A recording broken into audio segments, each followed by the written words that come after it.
Hello friends, welcome back to Gayami lush time. വീട്ടമ്മമാരുടെ ഏറ്റവും വലിയൊരു പ്രശ്നമാണല്ലേ ഉച്ചയ്ക്ക് എന്ത് കറി ഉണ്ടാക്കും എന്നുള്ളത്. അപ്പോൾ നമ്മുടെ തൊടികളിലൊക്കെ എപ്പോഴും കാണുന്ന ഒന്നാണ് ഓമയ്ക്കായ അല്ലെങ്കിൽ പപ്പായ. അത് വെച്ചിട്ട് നമുക്ക് ചിക്കൻ കറിയുടെ അതേ ടേസ്റ്റിൽ കറി വെക്കാൻ സാധിക്കും. കഴിച്ചു കഴിഞ്ഞാൽ ഇത് ഓമയ്ക്കായ എന്ന് ഒരു മനുഷ്യനും പറയുകയില്ല, അത്രയ്ക്ക് ടേസ്റ്റാണ്, ഞാൻ ഗ്യാരണ്ടി. നിങ്ങൾ തീർച്ചയായിട്ടും ഈ രീതിയിലൊന്ന് ഓമയ്ക്കായ കറി വെച്ച് നോക്കൂ, നിങ്ങൾക്ക് തീർച്ചയായിട്ടും ഇഷ്ടപ്പെടും. ഓമയ്ക്കായ ഇഷ്ടമല്ലാത്തവർക്ക് പോലും ഇഷ്ടപ്പെടും, അത്രയ്ക്ക് ടേസ്റ്റാണ്. അപ്പോൾ നമുക്ക് എങ്ങനെയാണ് ഉണ്ടാക്കുന്നതെന്ന് ഓടിപ്പോയി നോക്കിയാലോ. ഞാൻ കടായിൽ വെളിച്ചെണ്ണ ഒരു 4 ടേബിൾ സ്പൂൺ ഇട്ടിട്ടുണ്ട്. അതിലേക്ക് നാളികേരത്തിൻ്റെ പകുതി നമ്മൾ ഇതേപോലെ തേങ്ങ കൊത്തായിട്ട് എടുത്തിരിക്കുകയാണ് കേട്ടോ. അത് ഇതിലേക്ക് ഇട്ട് നമുക്ക് ചുമക്ക വറുത്തെടുക്കണം. ചുമക്ക വറുത്തെടുത്ത് അതിൻ്റെ ചൂടാറിയതിന് ശേഷം നമ്മുടെ മിക്സിയുടെ ജാറിൽ അതിട്ട് ഒരു 3-4-5 ടേബിൾ സ്പൂൺ വെള്ളം കൂടെ ഒഴിച്ച് നല്ലതായിട്ടൊന്ന് അരച്ചെടുത്ത് മാറ്റി വെക്കണേ.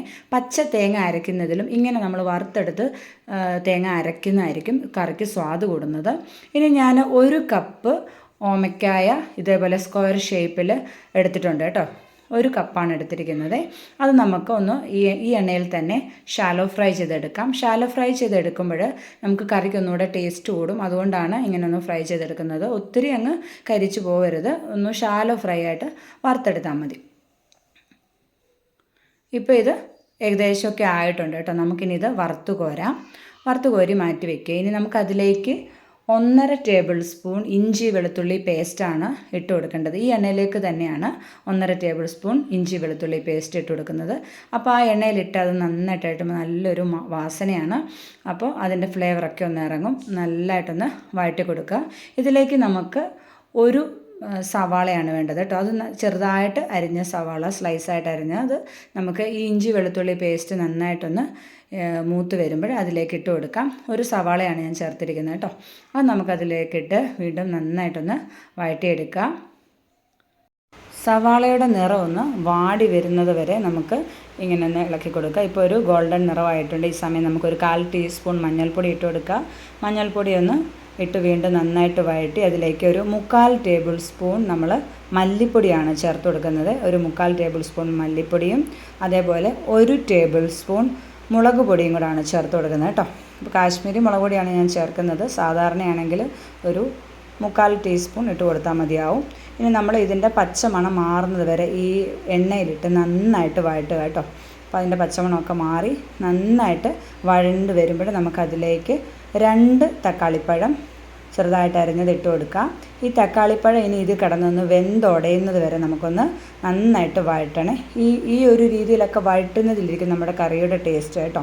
ഇപ്പം ഞാൻ കുറച്ച് ഉപ്പിട്ട് കൊടുത്തിട്ടുണ്ട്, ഒരു 1/2 ടീസ്പൂണോളം ഉപ്പിട്ട് കൊടുത്തിട്ടുണ്ട്. എന്നിട്ട് നമ്മളിങ്ങനെ ഇളക്കുക.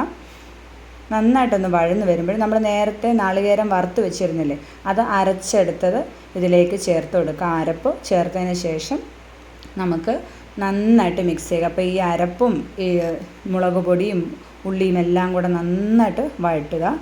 നന്നായിട്ട് വഴറ്റി വരുമ്പോൾ നമ്മൾ നേരത്തെ ഒന്ന് ഷാലോ ഫ്രൈ ചെയ്ത് വെച്ചിരിക്കുന്ന ഓമയ്ക്കായ കഷ്ണങ്ങൾ അതിലേക്ക് ഇട്ട് കൊടുക്കുക.